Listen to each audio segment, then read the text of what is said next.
Hello, hello. Happy Monday. Welcome to another episode of Learn with Lo. I'm super excited to start out a new month strong here. We have a whole slew of content for you guys today, especially as we take a lot of the information and topics that we talked about in our series last month, where we addressed things like undereating patterns and how undereating patterns can actually turn into more of like overconsumption patterns and labels of emotional eating and binge eating and stress eating type tendencies, and how appetite suppressants maybe aren't quite the answer because we're not even getting at the root cause, right? So in all of those conversations around appetite and hunger hormone regulation, a lot of that tends to play right into diet culture, right? And I will say that living in a standard American society as a female, you're going to be more and more vulnerable to some of the onslaughts and the temptations of what diet culture kind of dangles in front of us, right? And because of that, I do see a lot of times the diet culture piece can be one of the biggest contributors to burnout, specifically hormonal burnout. So that's what we'll talk about today. And I'm excited to really dig into this conversation because I see this so often in my clinical practice.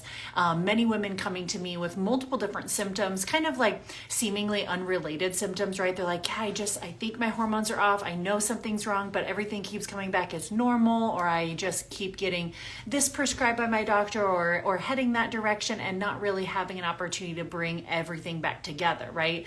And so when we start to look at this picture, this classic picture of burnout, not only is it, physical, mental, emotional burnout, it's like our body is burnt out, our hormones are burnt out. So with that, there's a whole different treatment strategy than just, like I said, more stress, right? That diet culture can sometimes tempt us into. So if this feels like a topic that resonates with you, stay tuned because we're going to be digging into all things defining burnout.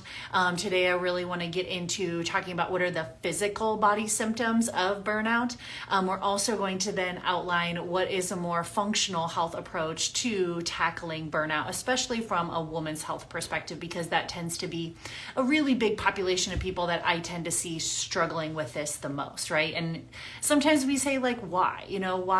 Why are women a little bit more vulnerable to this burnout than men? I think it's kind of a multifaceted approach. So let's really kind of start out with what I would call the modern woman American, or the modern American woman syndrome, right? And so we start to see this kind of like perfect storm evolving. Like, I can sometimes see the train coming down the tracks, but we may not see it for ourselves until it's kind of like not too late, because all of this is completely within our health and control to reverse. But sometimes we let it go on so long that one day we look and it's like, oh my gosh, how did I get here, right? So when we think about why women tend to be more vulnerable to this concept of burnout, I think it's, again, kind of a multifaceted approach. So if we look at this modern American woman syndrome, we do see more women, even today, working outside the home than we did 50 years ago. So even just statistically speaking, in 1950, about 33% of women worked outside the home,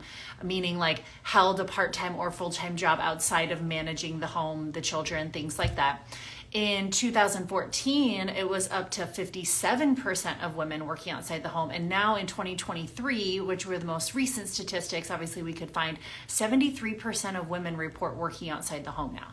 Now, of course, that's going to be changes in economy and inflation and pricing and trying to juggle, figuring out what it looks like to have a dual income household or have a single income household. Some people continue to kind of make more of that traditional style work, and some people choose to have both parents working, right? But we have to at least throw that into the mix, because a lot of times there is this societal expectation, I think, on women to pressure to like raise kids as if you don't work, but also work as if you don't have kids, right? And so it's like those are should be two separate full-time jobs, and many women shoulder the responsibility of doing both of those. Now, I'm not discounting the fact that they have partnerships and supportive family friends, like it takes a tribe, but that's still a lot for most women to shoulder, when in fact, like, our health and hormones and cycles maybe weren't meant to upstand like two full-time jobs, right?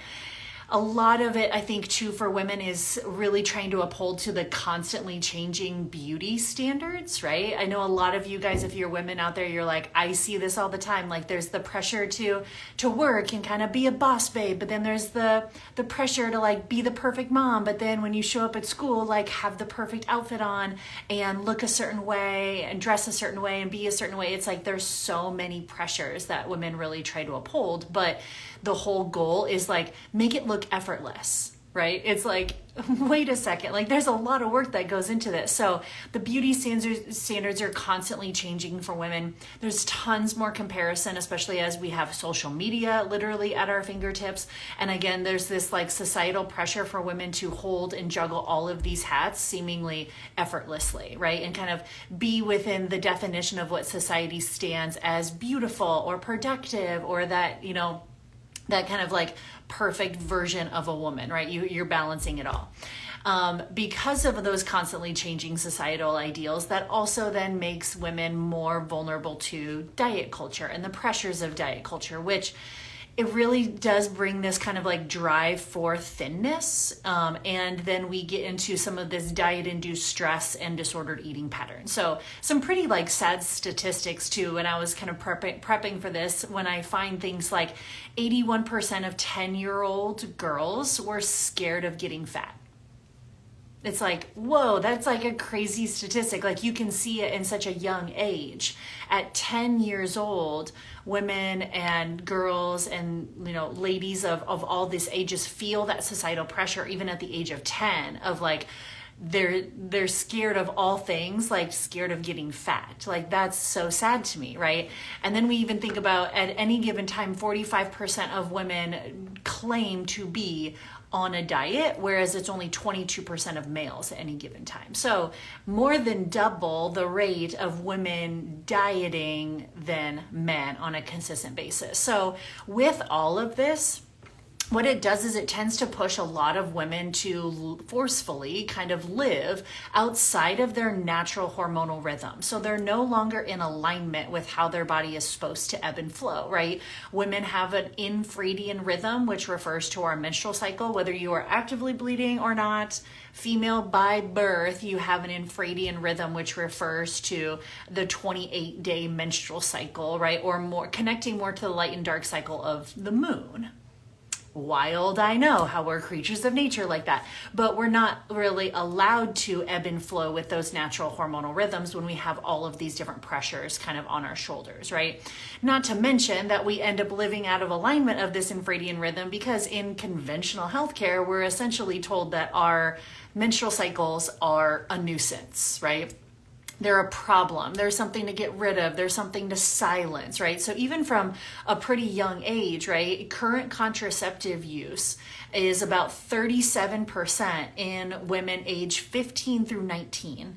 And then it just keeps increasing, and 73% of women in their 40s and beyond are on hormonal birth control, right? So you can see right there, those two timestamps and time statistics there really show us that usually when women first start menstruating, or when we enter kind of this like post-fertility concerns, perimenopausal time frame, like both of those times, very, very pivotal times in a woman's metabolism, we're told like, let's just shut your hormones off. They're doing some wild, crazy, funky things. So it's like at 15, 16, 17, 18, 19 years old, like the brain ovarian axis isn't even fully matured yet. And we're like, well, just shut that off, right? And it's like, whoa, we need to be able to dig and ask like, why? Why are we having some difficult menstrual cycles? What are those symptoms trying to tell us about a mirror of what's going on the inside? Same thing in more of a perimenopausal place. It's like, do we just like continue to just shut your hormones down with hormonal birth control, or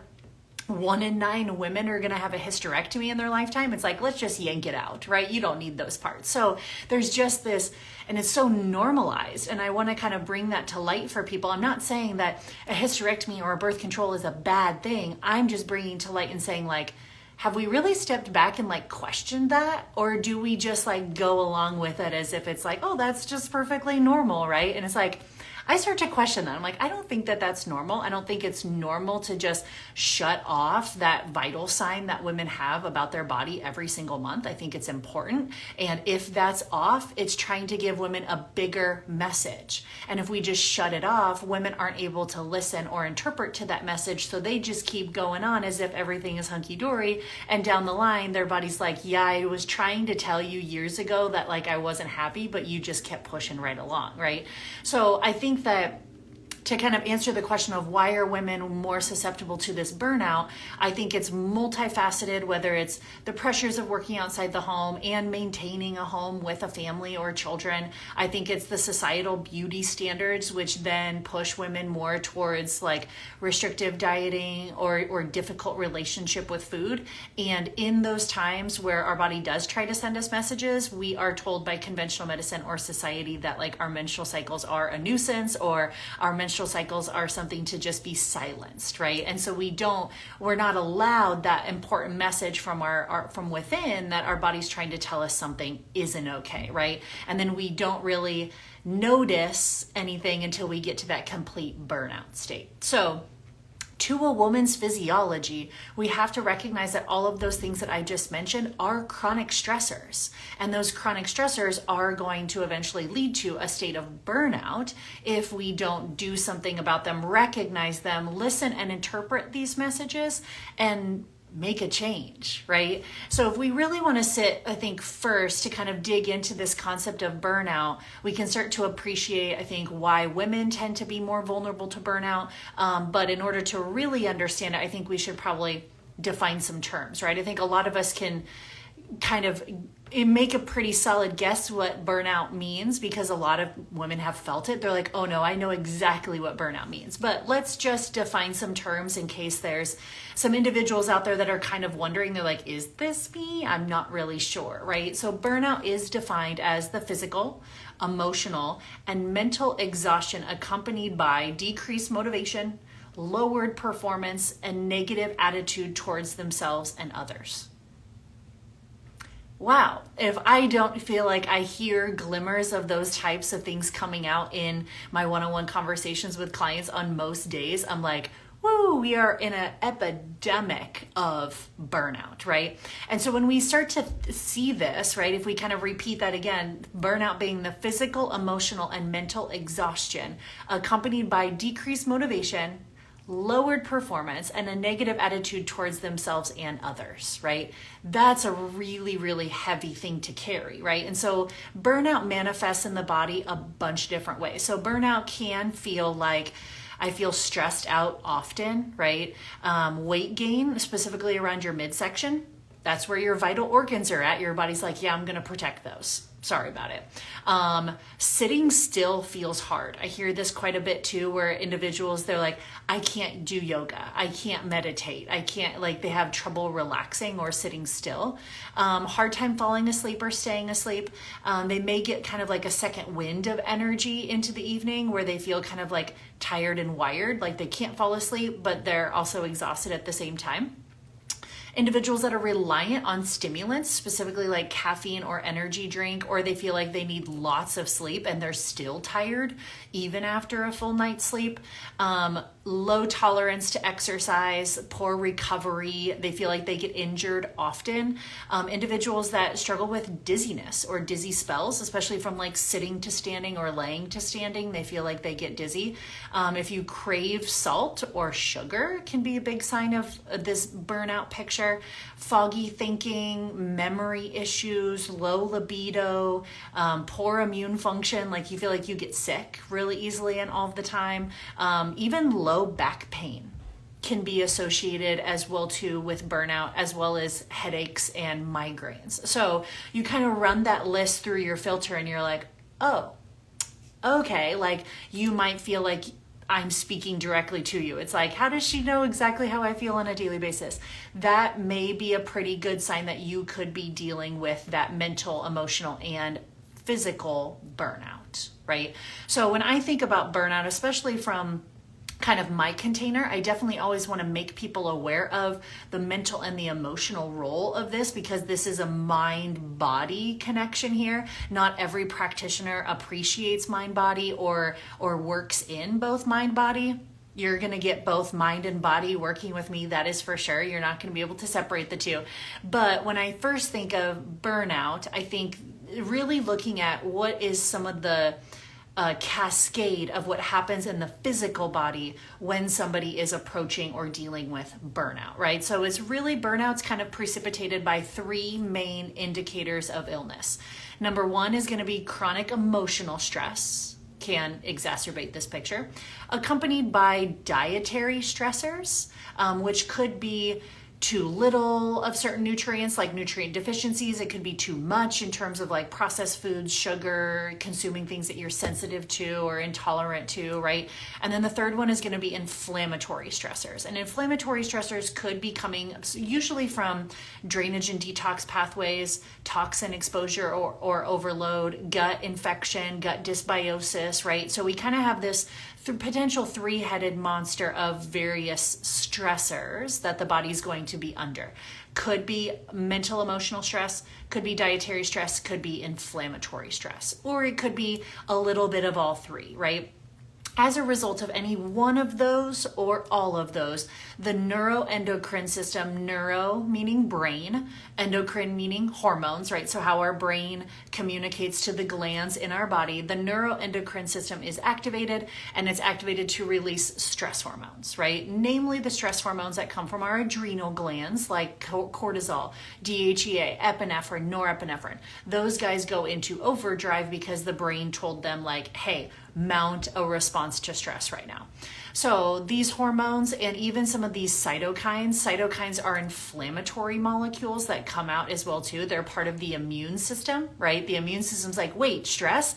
I got some things that can help. So the immune system gets fired on all cylinders in this process too, right? So these hormones come flooding in, cytokines come flooding in from the immune system and what happens is we get this big rush of like inflammation. We get this big rush of potential, like I said, infection, structural damage, like the body is on high alert. So this can start to present as things like food sensitivities, autoimmune diseases, allergies, pain, toxin overload, like viral overload. You know, we think about like long haulers, we think about mold that people aren't able to clear out, neurological type symptoms like brain fog, memory loss, mood changes, degenerative issues, right? And all of then these neurotransmitters coming from the gut feed back to the brain, and you get that signal of more threat and stress, and the cycle just continues, right? So we have to think about it really as like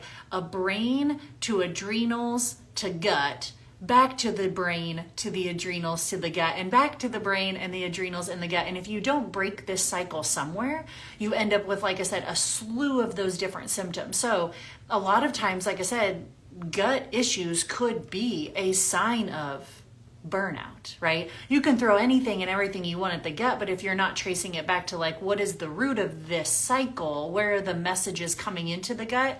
That's where you're going to struggle with symptoms, right? Especially for individuals that are like, oh, you know, I've had gut issues for so long, and I cut out this food and I cut out that food, and I took a food sensitivity test, and I started taking glutamine, and I started taking a probiotic, and nothing feels better. I'm like, yeah, that's because like this has nothing to do like with your gut and everything to do with what's going on outside of the gut, right? We have to answer that question at the same time, right? Not saying that there couldn't be very much some physical things happening in the gut, but we can't really answer to that until we have this whole cycle broken, right? So always think about, when I think about burnout, it is a three-part kind of triangle here. It's like the brain sending messages to the adrenals sending information to the gut and the immune system, gut and immune system sending neurotransmitters to the brain, and around and around and around and around we go. So we have to figure out where are we going to intercept and start to break this cycle, right?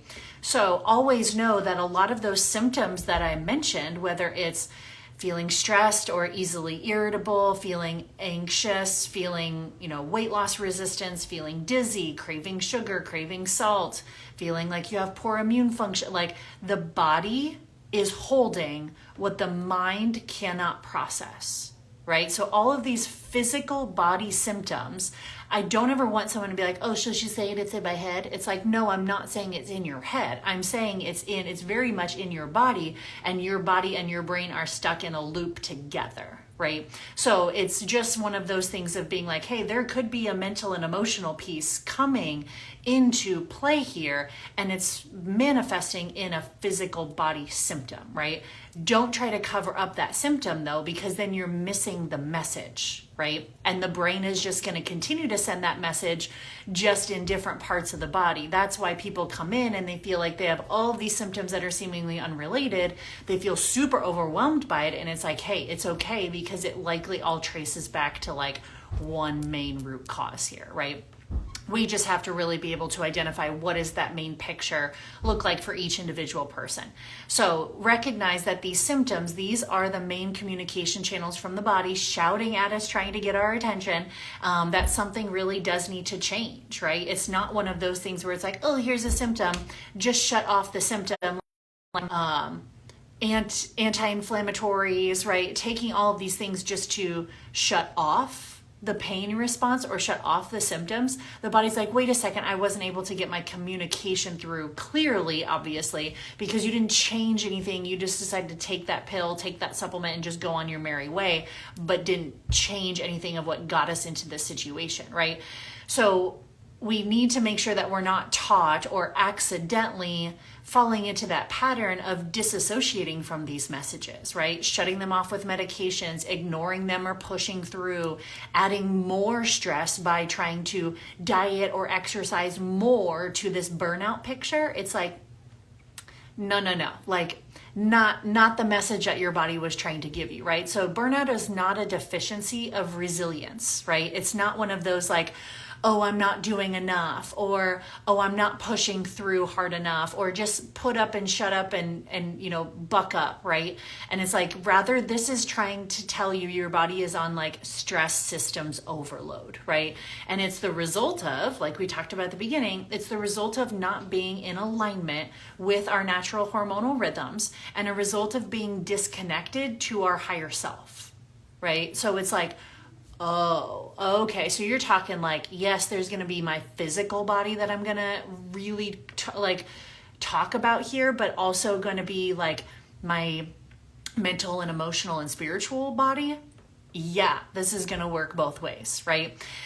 If you want to take more of a functional, holistic, total body approach to burnout. If you want to take more of, like I said, a conventional, traditional approach, or like diet culture type of approach, yes, they will help you cover up and distract and throw all of these little juggling hands and like, ooh, this new sexy supplement, ooh, this new sexy like injectable, or this new sexy restrictive diet. Like those are all just like little circus tricks that are like da, da, da, da, da, like trying to distract you from what's really going on. And you can, like I said, practice those, trial, error, see what works for you. That's great. I'm talking about the people that they're like, I've been there, done that, tried that, wasted a lot of time, effort, and investment, and now here I am. I'm like, okay. So we're looking for some different way to kind of think about this and go about it, right?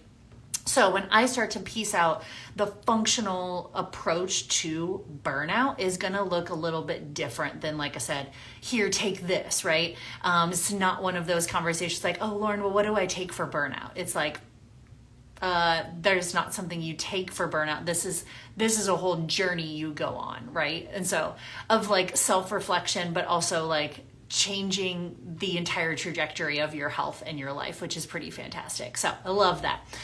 When we think about this functional approach to burnout, it's really kind of a 3-part, right? At least I kind of broke it down into 3 parts for us to really digest today. So number 1, I know I talk about it time and time again, but I think it's so important. It is test, don't guess, right? So yes, we can go based off of symptoms. You can come in and say like, yes, I'm I feel that burnout that you were talking about, but we have to know exactly how your physical body is experiencing this burnout, because that's going to guide us a lot into how we're going to make sure that we heal more of the body up in an appropriate fashion.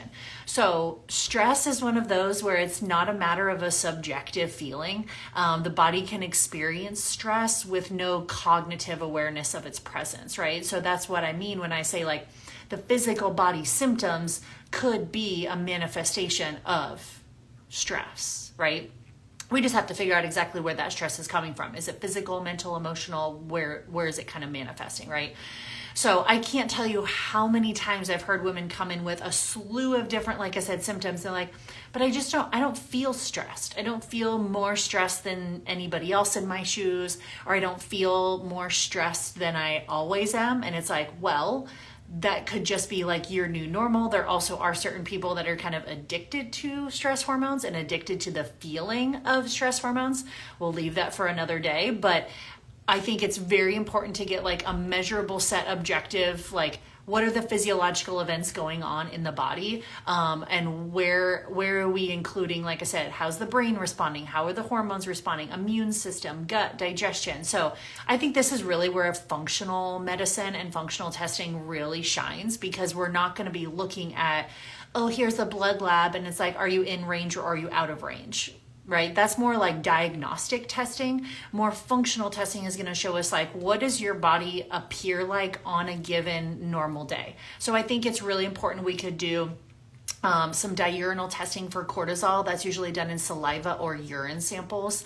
I think it's important to see from an adrenal perspective, what is our total cortisol output? Like what is the gland capable of? What's our free cortisol output? Are we in a place where we're like high cortisol? Have we bottomed out and we're in more of a low cortisol or depleted state? Those are going to be two very different treatment strategies. It also allows us to see like how is that impacting total sex hormone output, because the sex hormones are also communicated from the brain, right? So if we have this brain adrenal immune system kind of loop going on, normally the sex hormones start to take a tank with it as well too.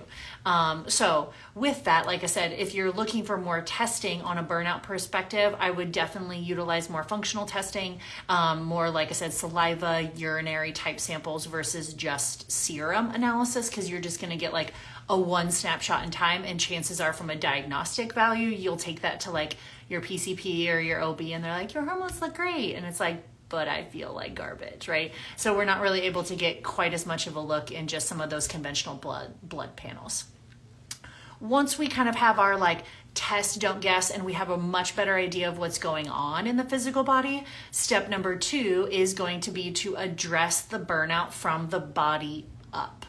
Now, sometimes, like I said, you don't have to necessarily go all one and then you do the other, but I think a lot of people, they try to approach it like either from a brain down when we think about stress, right? It's like, oh, my doctor just told me that's because of stress and sent me to a therapist. It's like, if there are some real physical body stressors going on that are feeding up into this loop into the brain, you could do talk therapy until the cows come home, but it's like that physical stress signal is still coming from the body time and time again. So I like to tackle more of the physical body stressors, and then we can start to kind of tackle more of, like I said, the brain down type of perspective once our body feels a little bit more safe in its own skin, right? So we want to test, don't guess. Then we're going to be able to really outline like what are some of those physical body up stressors, because burnout is going to be the result of our daily lifestyle choices, right? So I think the first thing is really looking at, are there nutritional stressors in the mix, right? We're going to be able to get an idea of, is there an undereating pattern? Is there an overeating pattern? Is there inappropriate feeding or fasting patterns here? Is there nutrient deficiencies? Is there inflammatory foods that are being included and that we need to kind of take into consideration, right? So the nutritional stressors is going to be a big piece of that body up healing process and treatment strategy. We can also address any lifestyle stressors that are contributing to physical body stress, whether that's a misaligned circadian rhythm, you don't have an appropriate like cortisol awakening response that's huge for the immune system. So a misaligned circadian rhythm, maybe there's some sleep issues there that need addressed. Maybe there's a relationship with caffeine or alcohol that needs addressed. Inappropriate exercise frequency or intensity that could be, like I said, too much or too little movement. And then I think it's really important also that we tackle any sort of immune stressors that could be going on in the body. These ones usually are manifested in the gut, right? Is there some dysbiosis patterns going on? Is there some infection going on? Is there a leaky gut? Do we have some stagnant liver detoxification pathways? Do we have some toxin exposures, right? All of those things really are in more of the physical body up wheelhouse, and we cannot tackle burnout if our body is chronically onslaught with stress, right? So all of those things that I just mentioned, while a lot of times we want to think like, oh, stress is stress, it's something I can't control.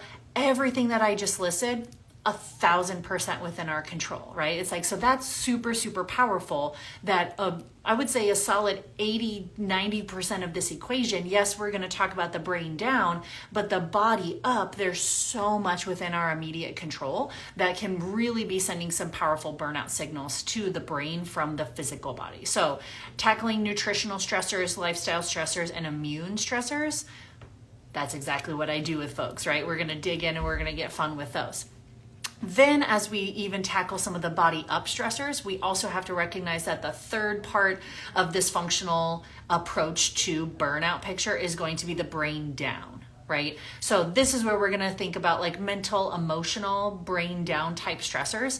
And yes, it's usually the forgotten one. People love to ignore this one, right? They're like, yeah, but just like what supplement should I take? Or yeah, what should I do for my gut? It's like, we'll get there. We'll do those things for sure. But you also have to have the respect and the awareness that we have some of the brain down pieces going on at the same time. So a lot of times healing from burnout is not about doing more. That's probably what got us into that situation in the first place, but it's about doing better, right? It's about creating that capacity for the body to heal, whether that's time or energy or space that you weren't creating before. That's the work, right? That's often the homework on like reflecting on what beliefs and what behaviors created the situation that I was in the first place, right? That's a really big part of like someone that truly wants to step in and be a active participant in their healing. They're like, oh yeah, like I'm starting to connect the dots here, Lauren. Like with your help, I'm starting to see like what patterns and beliefs and behaviors got me here. And I'm going to do the work to try to get those out of my life so that I can create the space for healing along with the physical body stuff. Yes, that's what we're going for here, right? So mind-body medicine is going to be huge. So you can throw anything and everything that you want at your physical body symptoms, but if like your real work there is that willingness to really reflect and kind of change what patterns may have contributed to the situation in the first place, right?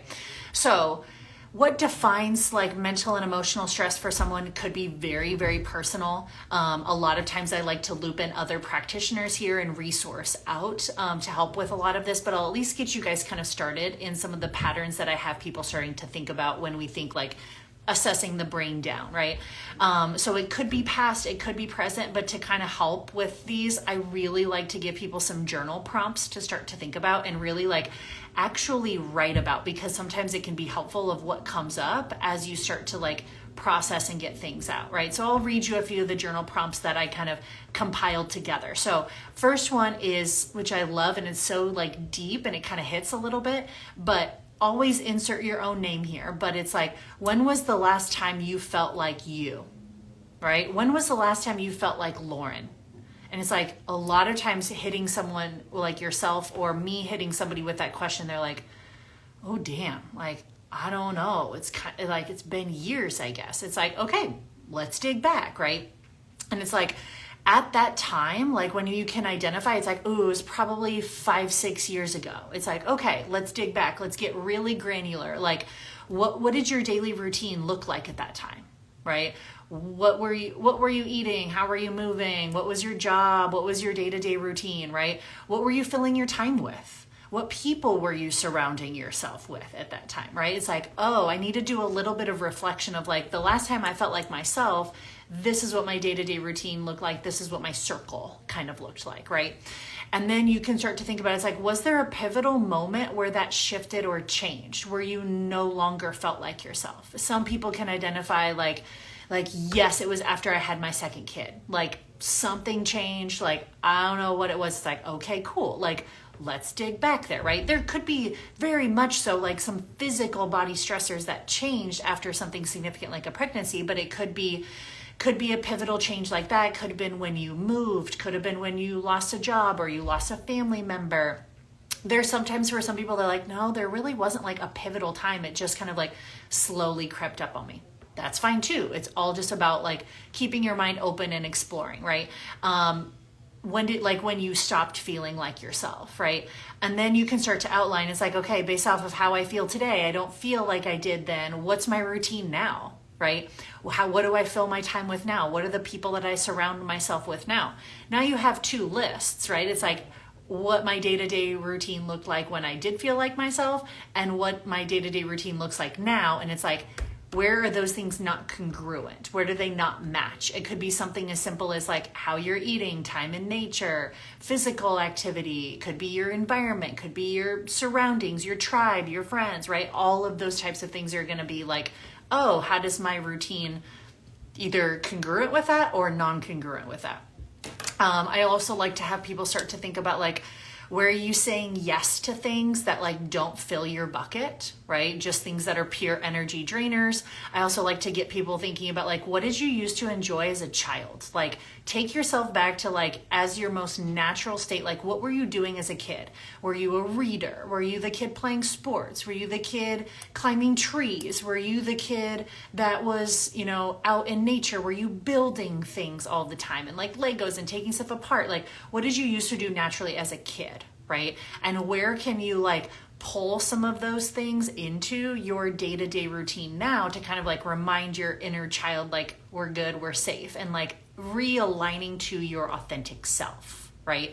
These are bigger questions, which I understand, but I want to give you guys a little bit of a taste of what it looks like to think about like from a functional health perspective when it comes to burnout, and burnout as it be a big picture approach of like the physical and the mental body coming together, usually by really coming to the table first with like some testing, some health history. Let's really get a good handle on like what might have got us here, because it's probably going to give us a really good outlook of our way out, right?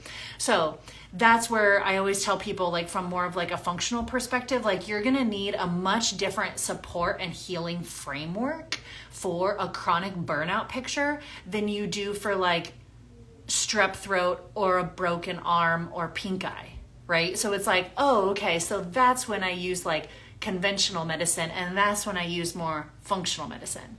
Yes, because the support and the outlook is going to look very different, right? It's like something like a broken arm, oh, cast it and you're on your way. You're not going to do that with a burnout picture. It's not like, oh, take this and you're on your way. It's like, no, this is going to be like a total body healing journey that meshes into literally every aspect of my life. So I think that's one of the coolest things I love about what I do, is that it's not just someone's like physical health, but also seeing it really manifest into like literally every part of their life and watching them do things that they never thought they would do, right? With the capacity that they create for themselves. So functional medicine really helps you kind of tap into your own inner physician, right? And, me just kind of being a guide and kind of tapping into your own like inner pharmacy for healing. So if that sounds like something that you're interested in, please don't hesitate to visit the link in my bio. You can find an opportunity there to click the application link to apply to work with me one-on-one. I do take set amount of one-on-one clients every single month. You also have an opportunity to visit Renew University on there, where I have a bunch of courses that you can start at your own pace, specifically like your Master Your Metabolism Masterclass as well too. So hopefully, like I said, that whole concept of the functional approach to burnout resonated with you. If it did, come back next week for more as we really dig into how this burnout picture kind of spreads into other aspects of our overall hormonal health, and where you may find yourself connecting some dots. So have a wonderful Monday, and we'll see you guys next week.